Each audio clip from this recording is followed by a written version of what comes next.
What is up, my night god people? I hope y'all are doing well on this fine day. I don't know about where you're from, but it's starting to get nice here in Michigan and I'm loving it. Spring is here. Let's go.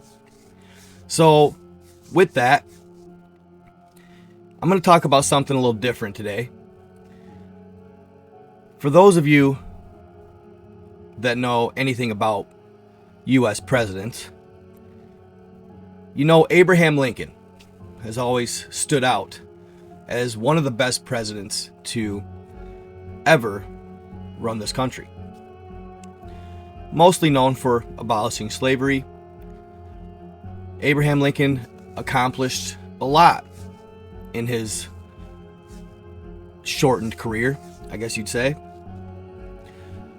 But a lot of people don't know that there is a little darker side to Abraham Lincoln's story. And I know you all have probably seen the movie, right? Abraham Lincoln, the Vampire Slayer. I know it sounds kind of funny, and it was, I actually liked the movie. I can't lie, I liked the movie. But, what if I told you that, obviously, of course, this movie was supposed to be completely fictional and totally made up. But what if I told you that a group of people actually dug into this story a little bit further? And what they found was that it may actually be a little more truthful than we ever knew. I remember in the beginning, he gets the axe and he, lines the edges with silver and chops down a couple vampires, right? And then I always vividly remember the end when it's the Civil War and the Union is about to fight. It may have even in the movie been Gettysburg, if I'm correct. But the Union was about to fight the Confederates, right? And the Confederates were gaining the upper hand, but it wasn't because they were actually outnumbering the Union or because they had more arms or were better fighters. In the movie, it was because they had the quote-unquote dead fighting on their side. The dead being vampires. And I remember, thinking, what a cool spin, right? What a cool spin. And at the end, I just remember Abraham Lincoln's at the White House, and he's pondering over what he can do because they're about to lose. The vampires are swarming, and they're pushing the lines, and they're taking out the Union soldiers. They don't die, and Abraham Lincoln comes up with this idea, right? He says, put out the memo. He starts gathering up all the silverware, all the silver in the White House. And then puts the memo out to all the citizens of the Union, gather your silver, right? And they put it on this train, and they got to get the train and he has to battle the last vampire, right? Crazy stuff. I thought it was the coolest shit, man. But, come to find out, maybe there was a little underground. Maybe Abraham Lincoln had a little bit of a secret, that maybe there was a little more truth to that than anybody ever knew. There's actually, on that note, ancient alien faction that, at least in the Russian Alien Book of Secrets, greatly resembles vampires, and they are also known to feast on human blood, or blood, right? Well, I guess when they were doing this research on Abraham Lincoln, one gentleman who made a claim back in 2011, he claimed to have stumbled on another president, right? Another president that had a supernatural crime-fighting side, or a supernatural hero side, right? And that would be Teddy Roosevelt. Teddy Roosevelt. Legend has it, the frontiersman he was, Teddy had a few run-ins with some cryptids of his own. A lot of people don't know this, and I didn't know it until I read it today. But Teddy, this gentleman, was going to make a movie or a type sequel to Abraham Lincoln, the Vampire Slayer. But this was going to be called Teddy Roosevelt, the Werewolf Hunter. All right. And if you look back through history, Teddy Roosevelt did seem to have a hatred for wolves, right? He was actually very well known for his conservation in nature. But he is quoted hands on the Bible saying what despicable, evil creatures wolves are. And he actually almost extinct them in the United States area. He almost wiped out the entire wolf population, all except for Montana.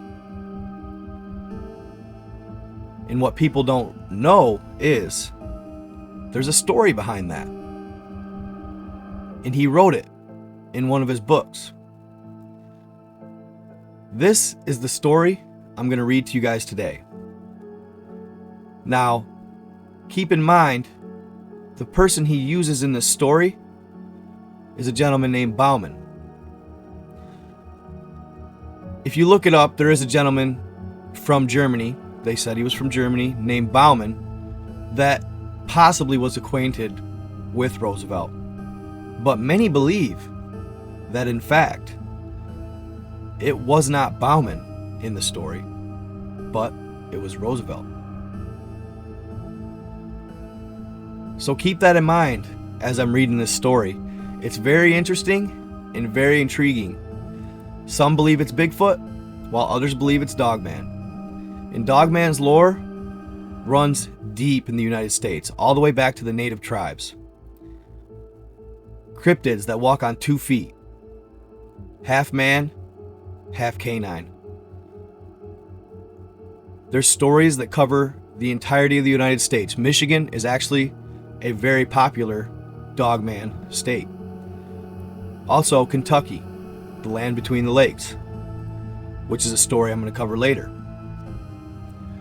But this story here is about 2 gentlemen who were in the frontier beaver trapping. They were trapping beavers. And they traveled deeper into the frontier than they ever had before. They make camp, go set their traps. When they come back to camp, it's ravaged, like somebody or something had gone through all of their equipment and scattered it about, almost frustratingly. Well, Mr. Bauman's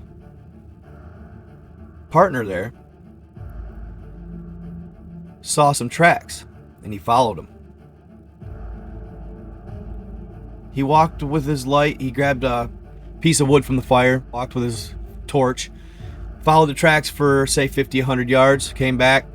When the torch went out, grabbed another torch, followed him again, came back, told Mr. Bauman, whatever creature was here was walking on 2 feet. Mr. Bauman supposedly laughed at him, scoffed it off, and they kind of just let it go. Well, that would end up being a colossal mistake. So, stick around. Make sure you like, subscribe, comment on this video. Get me out there. And without further ado, here's the story right from Mr. Roosevelt's book. Regardless of what should have been a warning for these 2 men, they proceeded to journey deep into the remote regions, mobilizing their campsites from one creek to another in search of prime locations to set their beaver traps in hopes of a successful hunt. Here is that famous excerpt about Bauman from Roosevelt's book. Frontiersmen are not, as a general rule, apt to be very superstitious. They lead lives too hard and practical and have too little imagination in the spiritual and or supernatural. I have heard but few ghost stories while living on the frontier, and those few were of mostly commonplace and the conventional type. But I once listened to a goblin story that rather impressed me. A grizzled, weather-beaten old mountain hunter named Bauman who was born and had passed all of his life on the frontier, told me this story. And he must have believed what he said, for he could hardly repress a shudder at certain points in the tale. But he was of German ancestry, and in childhood had doubtless been saturated with all kinds of ghosts and goblin lore. As a result, many fearsome superstitions were latent in his mind.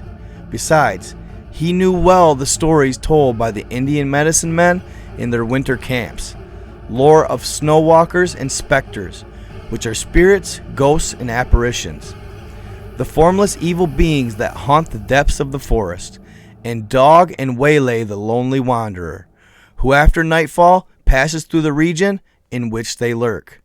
It may be that when overcome by the horror of the fate that befell his friend, and when oppressed by the awful dread of the unknown, he grew to attribute both at the time and still more in remembrance weird and elven traits to what was merely some abnormally wicked and cunning wild beast. But whether this was so or not, no man can say.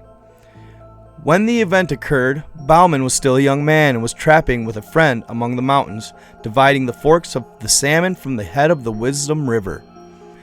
Not having had much luck, he and his sidekick decided to go up into a particularly wild and lonely pass through which ran a small stream said to contain ample amounts of beavers. Knowingly, they proceeded, even though this pass had an evil reputation due to the year before, when a solitary hunter who had wandered into it was slain, seemingly by a wild beast, the half-eaten remains found afterwards by some mining prospectors who had passed his camp just the night before. The memory of this event, however, held little weight with the two trappers, who were as adventurous and hardy as any of their kind. They took their two lean mountain ponies to the foot of the pass, where they left them in an open beaver meadow, the rock timber-clad ground being from there onward impracticable for the horses.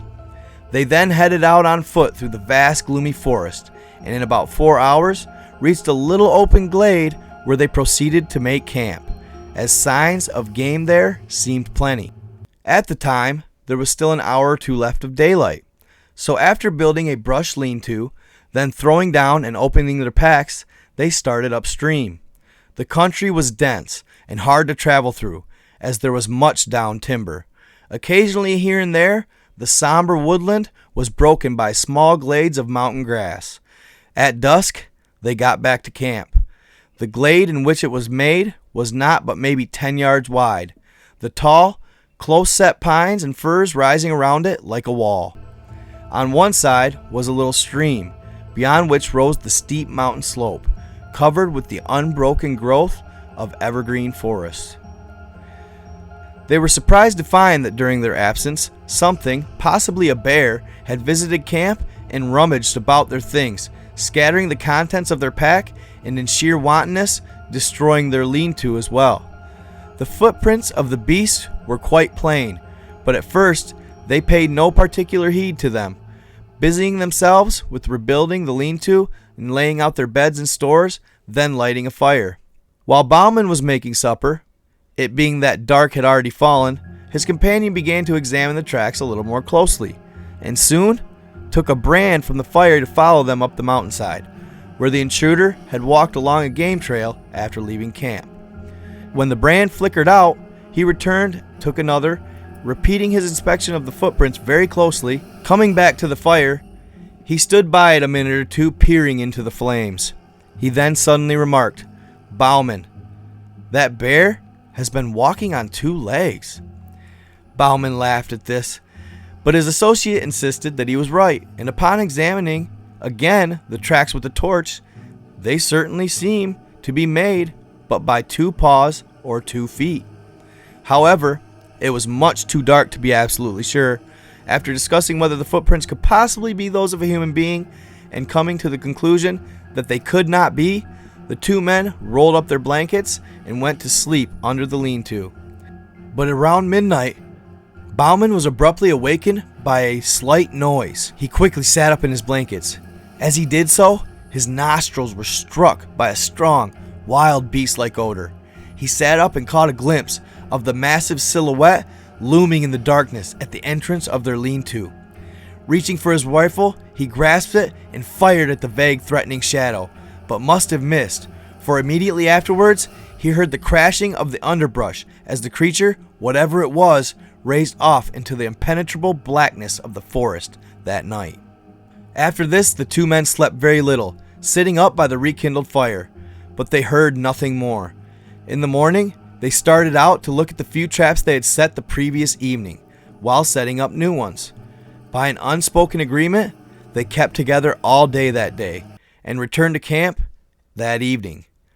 On nearing it, they quickly noticed, hardly to their astonishment, that the lean-to had again been torn down. The visitor of the preceding day had returned, and in malice had tossed their camp and bedding even further this time, and destroying the shanty for the second day in a row. The ground was marked up by its tracks, but this time on leaving the camp, it had gone along the soft, muddy earth by the brook. The footprints were as plain as if in snow, and after careful scrutiny, the evidence of the creature left behind, it certainly did seem as if, whatever this thing was, it was walking on just two legs.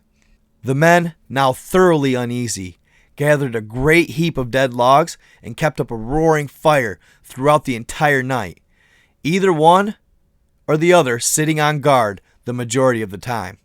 And at around midnight, the thing came down through the opposite forest, across the brook, and stayed there on the hillside for an hour. They could hear the branches snapping as it moved about the terrain, and several times it uttered a harsh, grating, drawn-out moan, a rather sinister sound. Yet it did not venture near the fire.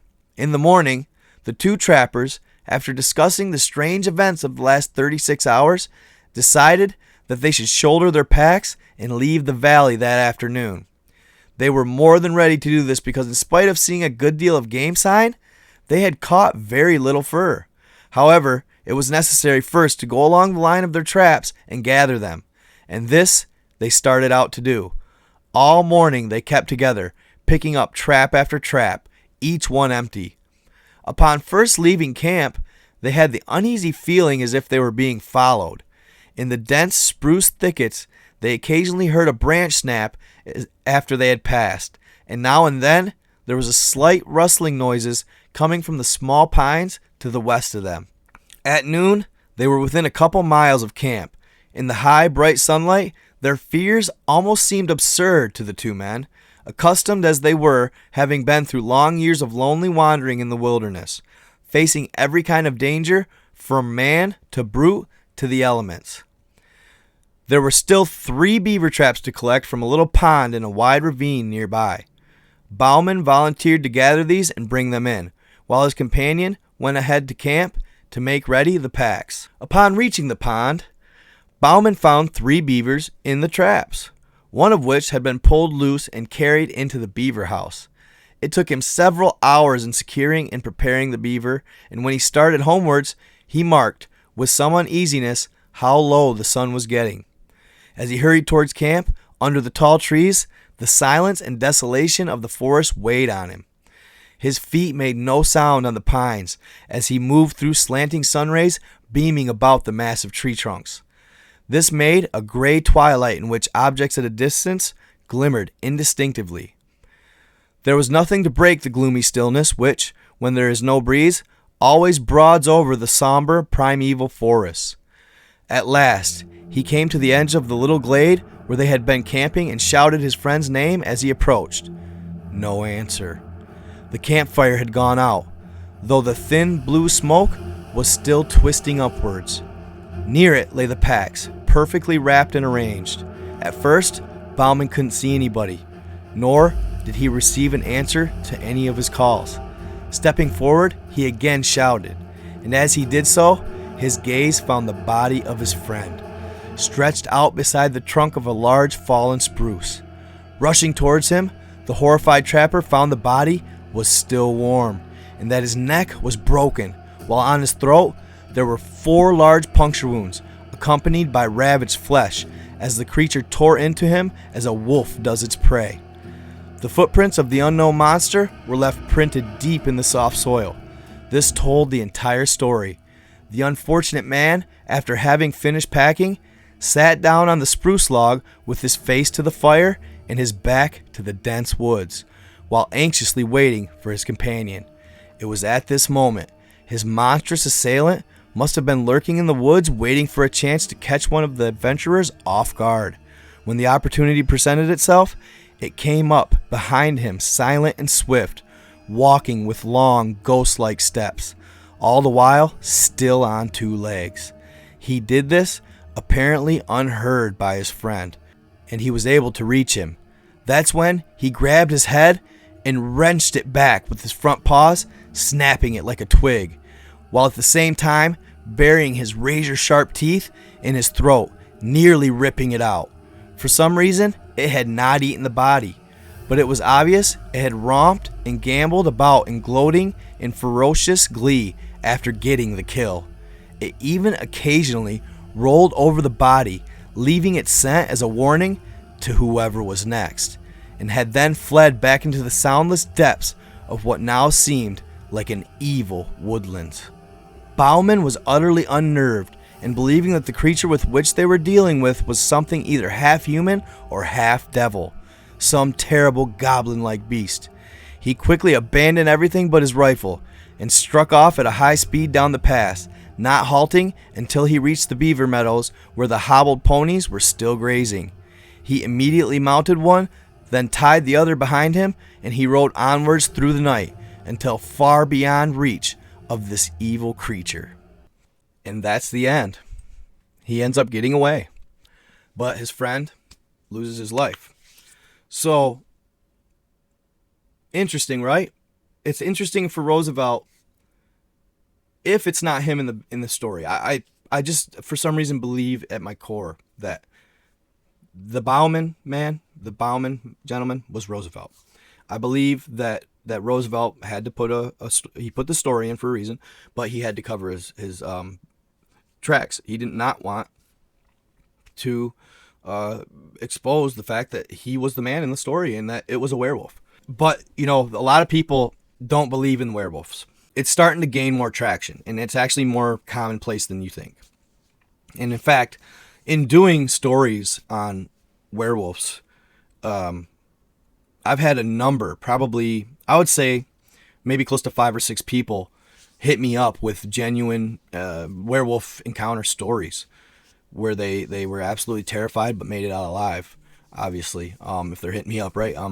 Thank God. So, yeah, it's, you guys, that's the thing, I don't share everything everybody shares with me, but most of the time when I'm sharing things like werewolves and I say I believe them, there's a reason behind it. I don't usually do it without, and everybody, like they say, what is it? What did somebody say one day? In the court of law, somebody can be convicted of murder based on witness testimony, right?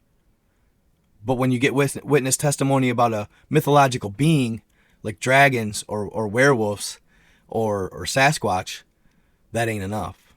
But yet in the court of law, witness is enough, right? Why isn't it with this?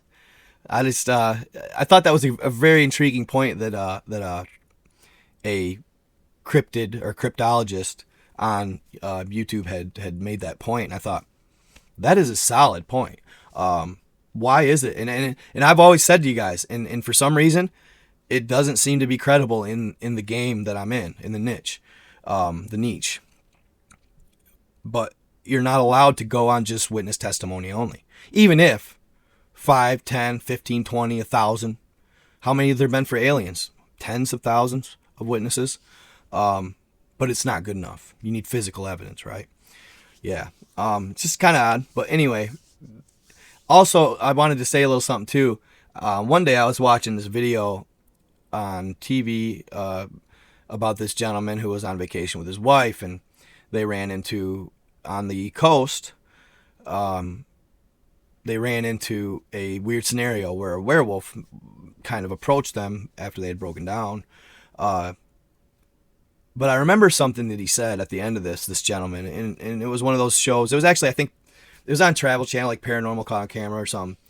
But this gentleman had said at the end, after they were in the area of the coast, like I say, He said after encountering these creatures that night, he said, at that very moment, I knew exactly what happened to the people of Roanoke.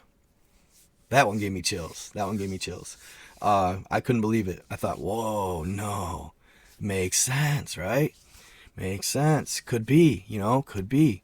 But yeah, so that's just a quick story. Good one. I thought one of our presidents, right? Himself. And supposedly after this encounter, and you notice that he didn't want to mention his friend's name. I think it was somebody closer to Mr. Roosevelt than he wanted to say. I don't think he wanted to put his name out there for a reason.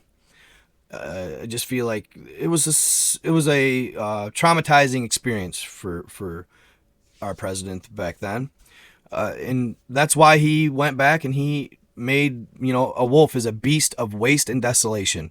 Clearly they're not, but after an experience like this, I could see you hating wolves, and he supposedly after this that he began werewolf hunting, literally going around taking out and trying to kill every single werewolf they could find, I guess.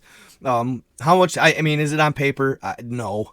But the evidence, or not the evidence physically, but the situation and the facts here add up, the way he hates wolves but loves every other animal and conserves them.